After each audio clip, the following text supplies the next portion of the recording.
அனைவருக்கும் வணக்கம். நான் உங்களோட பாரதி பேசுகிறேன். இன்றைக்கி நம்ம வந்து பார்க்க போகிற படத்துடைய ரிவ்யூ வந்து பார்த்திங்கன்னா மாமன் படத்துடைய ரிவ்யூ தான் வந்து பார்க்க போகிறோம். 4 நாட்களுக்கு அப்புறமேட்டு ரிவ்யூ போடக்கூடிய சூழ்நிலை தான் அமைஞ்சுது. ஏன்னா நம்மளுடைய ஃபினான்ஷியல் பிரச்சனைக்கு இப்போ தான் படம் பார்க்க முடிஞ்சுது.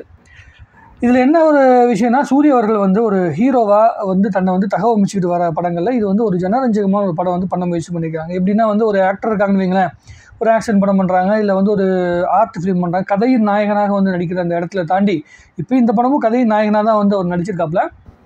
பட் ஆனால் அது வந்து எந்த அளவுக்கு வந்து அட்ராக்டிவாக இருக்குது, அது வந்து நிறைய பேர் வந்து நம்ம பிரசாந்த் ரிவ்யூ போடும்போது கிரிஞ்சாக இருக்குது அப்படிங்கலாம் நிறைய சொல்லியிருந்தாங்க.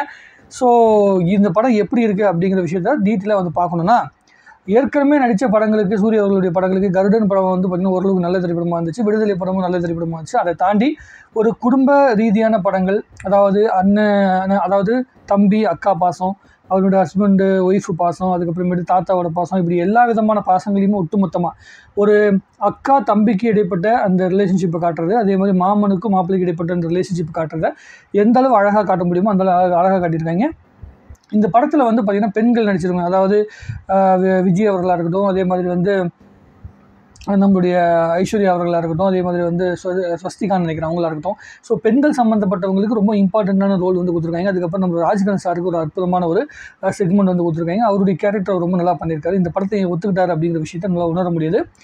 ஒரு வயதான தம்பதிக்கு இடைப்பட்ட அந்த பாசம் அப்படிங்கிறது எவ்வளோ அற்புதமானதாக இருக்கும் அப்படிங்கிறத வந்து அவருடைய கேரக்டர் மூலமாக காட்டியிருக்காங்க. சூரிய அவர்கள் வந்து நடிப்பில் வந்து பயங்கரமாக மெருகேறிக்கார் அப்படிலாம் சொல்ல முடியாது. பட் ஆனால் விடுதலை படத்துலேருந்து கொஞ்சம் ஜனரஞ்சகமான நடிப்பு வந்து கொடுக்க முயற்சி பண்ணியிருக்காரு. ஐஸ்வர்யா லட்சுமிக்கும் இவருக்கும் இடைப்பட்ட அந்த கணவன் மனைவிக்கு இடைப்பட்ட அந்த பாசமாக இருக்கட்டும், லவ்வராக இருக்கும்போது இருக்கிற பாசமாக இருக்கட்டும், அதுக்கப்புறமேட்டு ஒரு கதையை வந்து முழுமையாக தாங்குகின்ற விதம் இருக்குல்ல, சூரியர்களுடைய அந்த விதம் இருக்குது, வந்து ரொம்ப அற்புதமாக வந்து ஒர்க் அவுட் ஆகிருக்கு. நிறைய ஆர்டிஸ்ட் வந்து ஹெல்ப் பண்ணுறாங்க அப்படின்னா கூட அவரால் அந்த கதையை தாங்க முடியுது அப்படிங்கிறது ரொம்ப ஆச்சரியமாக இருந்துச்சு. ஏன்னா இதுக்கு முன்னாடி ஒரு காமெடியெலாம் நடிக்கும்போது ஒரு 2-3 சீனை வந்து பார்த்திங்கன்னா படத்தில் தாங்கிறதுங்கிறது ஒரு பெரிய விஷயம். பட் ஆனால் ஒரு ஒட்டுமொத்தமாக 2-2.5 மணி நேரம் படம் ஓடுதுன்னா அந்த 2.5 மணி நேரம் படத்தையுமே வந்து நகர்த்தி கொண்டு போகிறது வந்து அவருடைய நடிப்பு வந்து நகர்த்தி கொண்டு போகுது அப்படிங்கிறத பார்க்கும்போது ரொம்ப ஆச்சரியமாக இருந்துச்சு. அவர் வந்து ஒரு ஹீரோவாக நம்ம பார்க்கக்கூடிய தன்மை இருக்குது.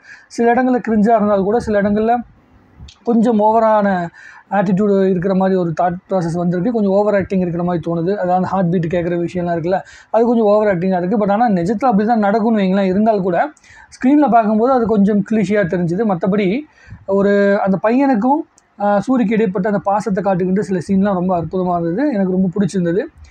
ஒட்டுமொத்தமாக பார்க்கும்போது எதுவுமே புதுமையான ஒரு படம் அப்படிங்கிற மாதிரி கிடையாது. நிறைய இடங்களில் நம்ம பார்த்த கதையை தான் வந்து படமாக பண்ணப்பட்டிருக்குது. ஸோ அதை வந்து எமோஷ்னலாக கனெக்ட் பண்ண முயற்சி பண்ணிக்கிறாங்க. ஏற்கனவே அரைச்ச மாவு தான். அந்த அரைச்ச மாவை சூரிய அப்படிங்கிற புதிய ஒரு பாத்திரம் மூலமாக வந்து பார்த்திங்கன்னா நிரப்பி நம்மக்கிட்ட வந்து கொடுக்க முயற்சி பண்ணியிருக்கிறாங்க. அதில் ஓரளவுக்கு வந்து வெற்றி அடைஞ்சிருக்கிறாங்க. பட் ஆனால் முழுமையாக வெற்றி அடையலை. இது வந்து பார்த்திங்கன்னா பயங்கரமாக வந்து உங்களை உள்ளே தேட்டருக்குள்ளே போனீங்கன்னா நீங்கள் அழுது புரண்டுருவீங்க அப்படின்னு சொல்கிறத விட இந்த படம் பார்த்திங்கன்னா ரொம்ப போராகவும் இருக்காது. அதே மாதிரி வந்து ரொம்ப பயங்கர என்டர்டெயின்மெண்ட் அப்படின்னு சொல்ல முடியாது. ஒரு டிவியில் பார்க்கறதுக்கு ரொம்ப அற்புதமான படம். நீங்கள் சீரியல் பார்ப்பீங்க, இல்லை வந்து குடும்ப சம்மந்தப்பட்ட படங்களுக்கு, எமோஷன் சம்மந்தப்பட்ட படங்கள் உங்களுக்கு ரொம்ப பிடிக்கும். விசு சார் படம் இருக்குல்ல, பழைய விசு சார் படம், அப்புறமேட்டு வி சேகர் சார் ஒருத்தர் அவருடைய படங்கள்லாம் பார்த்து உங்களுக்கு ரொம்ப பிடிச்சதுன்னா இந்த படத்தை உங்களால் கண்டிப்பாக ரசிக்க முடியும். எனக்கு இந்த படம் பார்க்கும்போது என்னால் முழுமையாக ரசிக்க முடிஞ்சது. எனக்கு வந்து கொஞ்சம் எமோஷ்னலாக நான் நிறைய விஷயங்களை கனெக்ட் ஆகிருக்கேன் அப்படிங்கிறனால. ஏன்னா எனக்கு வந்து கிட்டத்தட்ட என் லைஃப்பில் எனக்கு 15 முறப்பொண்ணுங்க இருக்காங்க. ஸோ அப்போ மாமன் அப்படிங்கிற இடத்துக்குள்ளே நான் நிறைய இருந்திருக்கேன். அதனால் வந்து அந்த உணர்வுகளை வந்து நம்மளால் வந்து அதிகமாக ஃபீல் பண்ண முடிஞ்சுது.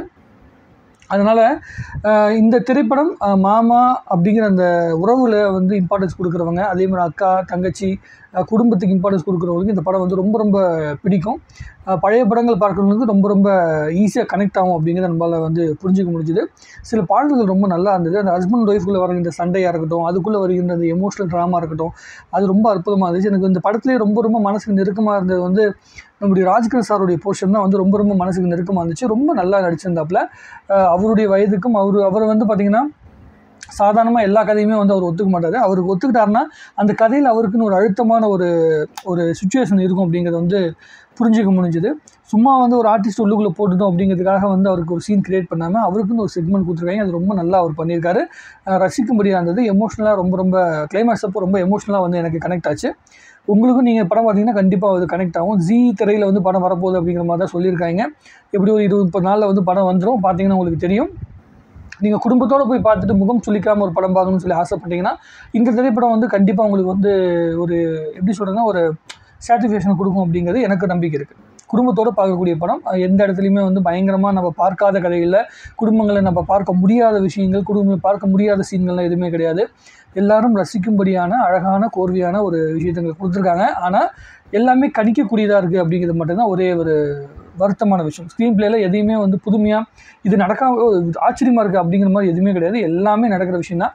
இதில் ரொம்ப அட்ராக்டிவான ஒரு கேரக்டர்னா ஸ்வஸ்திகா வந்து ரொம்ப அட்ராக்டிவான கேரக்டராக இருந்தால் கூட அவருடைய ஹஸ்பண்டாக வர நம்முடைய பாபா பாஸ்கர் அவர்கள் வந்து ரொம்ப நல்லா நடிச்சிருந்தார். அவருடைய செக்மெண்ட்டும் ரொம்ப நல்லா இருந்தது. ஜெயபிரகாஷ் ரொம்ப நல்லா நடிச்சிருந்தாங்க. சூர்யா அவர்கள் வந்து ரொம்ப அற்புதமாக தனக்கான ஆர்டிஸ்ட்டை வந்து பார்த்திங்கன்னா செலக்ட் பண்ணுறாரு. ஏன்னா ஒரு காமெடினா இருந்து ஹீரோ ஆயிருக்கார் அப்படிங்கிறனால ஒட்டு மொத்தமாக சீன்கள் எல்லாத்தையுமே ஹோல்டு பண்ண முடியாது. அப்படிங்கிறனால ஏகப்பட்ட ஆர்டிஸ்ட்டை வந்து உருவாக்கி அவங்க எல்லாத்துக்குமே ஈக்குவலாக ஸ்பேஸை கொடுத்துட்டோம்னா அவங்க ஒவ்வொரு சீனையும் தூக்கி தாங்கிட்டே போவாங்க. ஸோ கதையின் நாயகனா இவர் வந்து ரொம்ப மிளிர்ந்து தெரிவார் அப்படிங்கிறத அவர் கரெக்டாக பயன்படுத்தியிருக்காரு. அது வந்து சரியாக ஒர்க் அவுட் ஆகிருக்கு. ஒரு முறை கண்டிப்பாக தியேட்டர்லையும் பார்க்கலாம், டிவியில் வந்து கண்டிப்பாக பார்க்கலாம், போர் அடிக்காமல் பார்க்கக்கூடிய ஒரு படமாக இது இருக்கும். திரைக்கதையில் இன்னும் கொஞ்சம் அழுத்தமான வந்து ஒர்க் அவுட் பண்ணியிருந்தாங்கன்னா படம் இன்னும் பயங்கரமான கிழக்கு சீமையிலே மாதிரியான படமாக கூட வந்திருக்க வாய்ப்புகள் இருக்குது. ஆனால் அது சரியாக இந்த காலத்துக்கு கனெக்ட் பண்ணுறது மாதிரி சில கதைகள் உருவாக்குறதுனால அந்தளவு பெருசாக கனெக்ட் ஆகலை அப்படிங்கிறது தான் ஒரே ஒரு வருத்தமான விஷயம். மற்றபடி உங்களுடைய கருத்து எதுவாக இருந்தாலும் சரி கமெண்ட்டில் போடுங்க. இன்னும் நிறைய பேசுவோம். மாமன் ஒரு முறை.